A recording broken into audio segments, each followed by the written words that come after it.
Boa noite a todos. O tema da aula de hoje é sobre litisconsórcio. Falaremos sobre o que é o litisconsórcio e sua classificação. O que é o litisconsórcio? Como o próprio nome diz, litis vem de lide, consórcio de reunião. Então, o litisconsórcio é a reunião de vários processos em um único processo. E o que vem a ser o conceito de litisconsórcio? Litisconsórcio é a união de várias pessoas em um mesmo processo, que tem o mesmo interesse no mesmo processo. Então, quando eu tenho mais de um autor ou mais de um réu, eu tenho um litisconsórcio.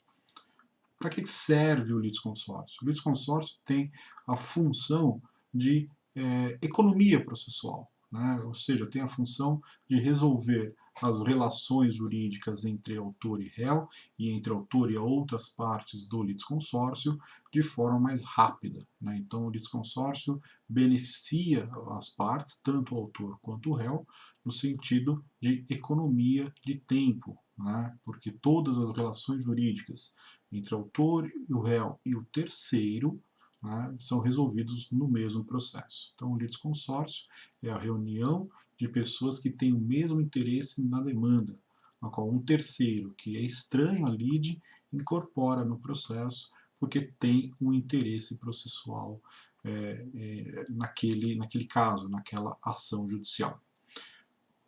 Como é que classificamos o litisconsórcio?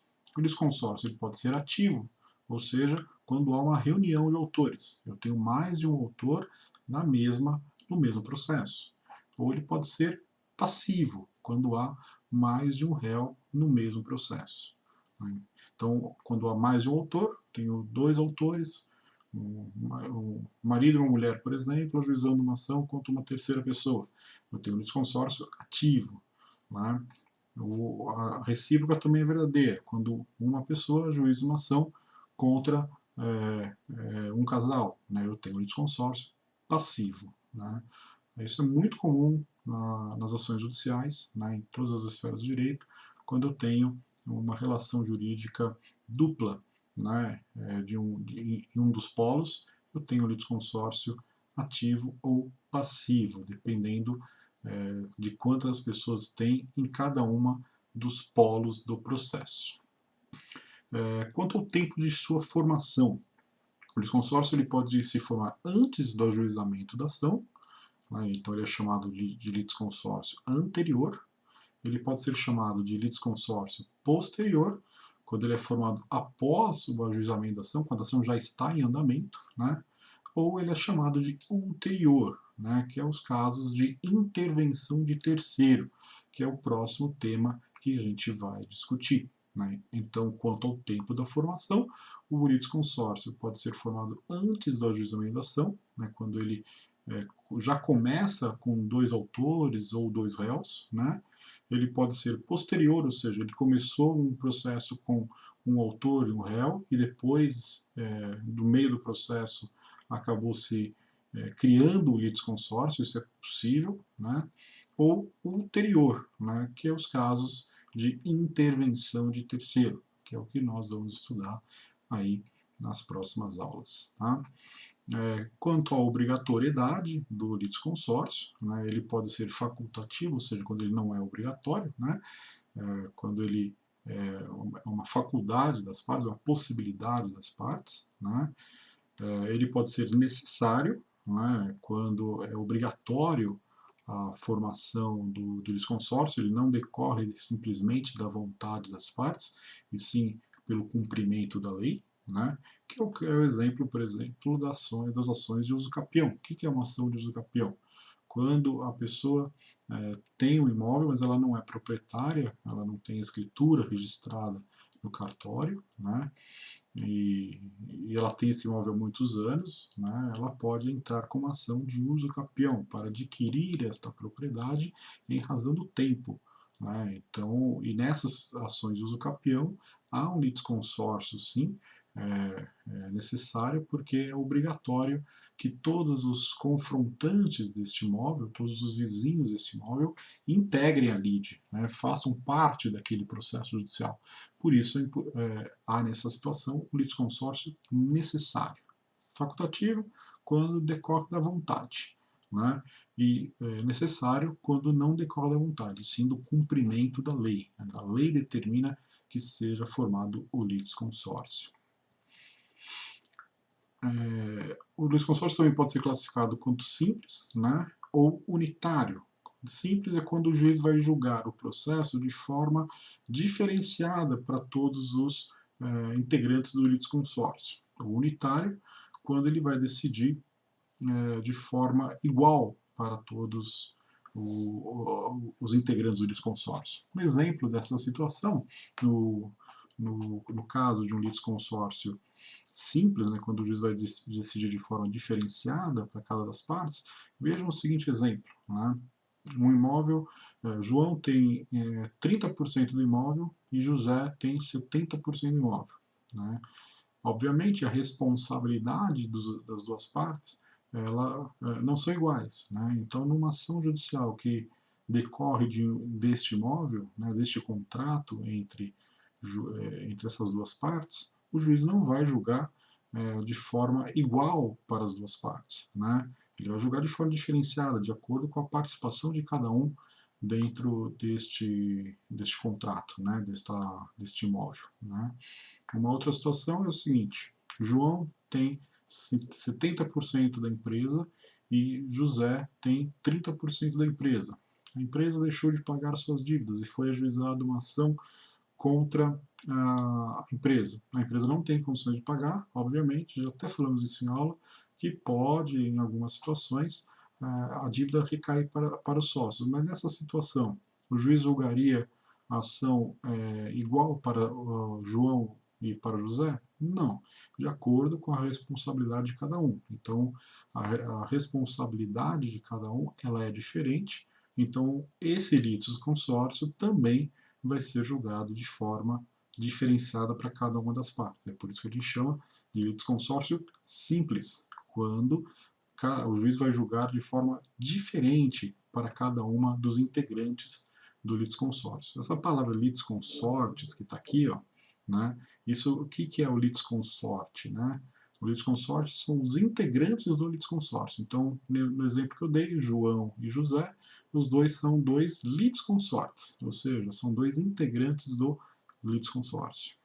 E no caso do unitário, o juiz vai julgar de forma uniforme, de forma igual para as duas partes. Vamos pôr no mesmo exemplo do José e do João, mas eles têm 50% do imóvel, perdão, eles têm 50% da empresa. Né? Se eles têm 50% da empresa, cada um, obviamente, a decisão vai ser igual, vai ser uniforme para as duas partes. E aí eu tenho um litisconsórcio unitário.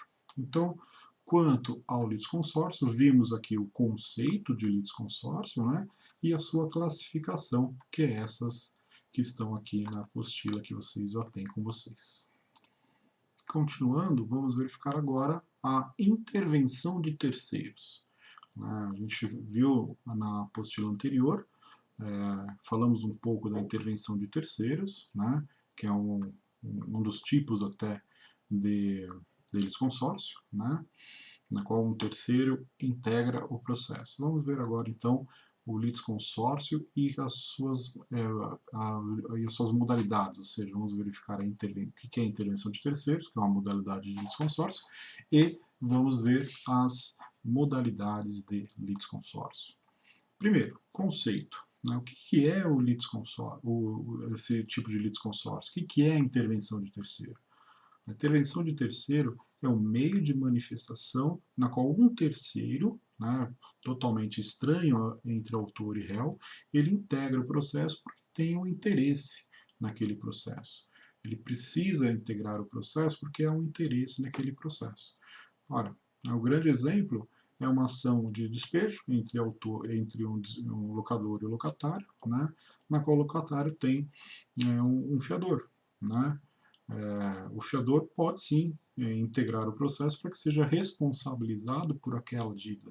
A relação principal não é entre o locador e o fiador, e sim entre o locador e o locatário. Né? Mas nessa situação há uma intervenção de terceiro, porque o fiador ele integra a lide para ser responsabilizado em caso de não pagamento dos débitos locatícios firmado pelo locatário. Né? Então, essa é uma situação de que uma forma de intervenção de terceiro, né, bastante usual aí no direito, na qual o fiador ele é responsável pelos débitos locatícios do seu locatário. Né?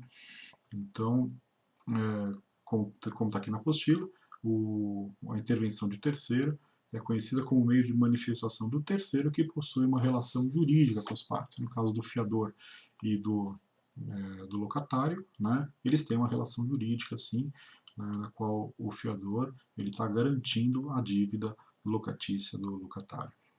A intervenção de terceiro ela pode ser espontânea, né?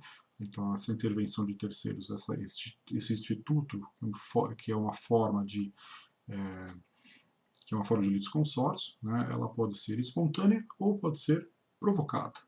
A intervenção de terceiro espontânea, ela acontece nos casos de assistência e oposição, que vamos ver em seguida, nas próximas aulas, e também ela pode ser provocada, né? Ou seja, quando as partes solicitam a realização da intervenção de terceiro.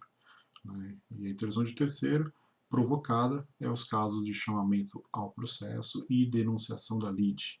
Então, a intervenção espontânea é quando acontece sem que seja requerida, ela acontece automaticamente, que é os casos de assistência e oposição. Né? E a provocada é quando as partes solicitam a intervenção do terceiro. Solicitam que o terceiro, que não tem relação nenhuma com o autor e réu, integre a lide, integre o processo. Né? Então, essa é a grande diferença entre a espontânea e a provocada. A espontânea, que é nos casos de assistência e oposição, é quando não há qualquer tipo de requerimento, não há qualquer tipo de solicitação por parte de autor ou do réu para que a intervenção aconteça. Na provocada, diferente. Né? Na intervenção de terceiros provocada, né? As partes suscitam, as partes solicitam, requerem ao juiz que seja o terceiro integrado à lide, ou seja, que o terceiro estranhe o processo, venha ao processo e forme esse litisconsórcio. Né? Lembrando que na intervenção de terceiro, que é uma forma de formação de litisconsórcio, né, a ação acontece somente entre autor e réu, né, e durante o processo que acontece a intervenção, acontece a entrada desse terceiro estranho no processo na lide. Né, então, está no meio do processo, a necessidade de uma assistência, então temos uma intervenção de terceiro na modalidade de assistência. Temos uma oposição, na qual o terceiro, espontaneamente, né, ele entra no processo para defender um direito dele. Vamos ver mais para frente cada uma dessas hipóteses. Né. E na provocada, não, né, ou seja, ao terceiro, ele requer que o juiz intime o terceiro para integrar a lide. Né. Não é o terceiro que vem sozinho e integra a lide. Não. Na provocada, o autor ou o réu que solicitam essa entrada dessa terceira pessoa no processo. Então, isso é o conceito aí de intervenção de terceiro. Né?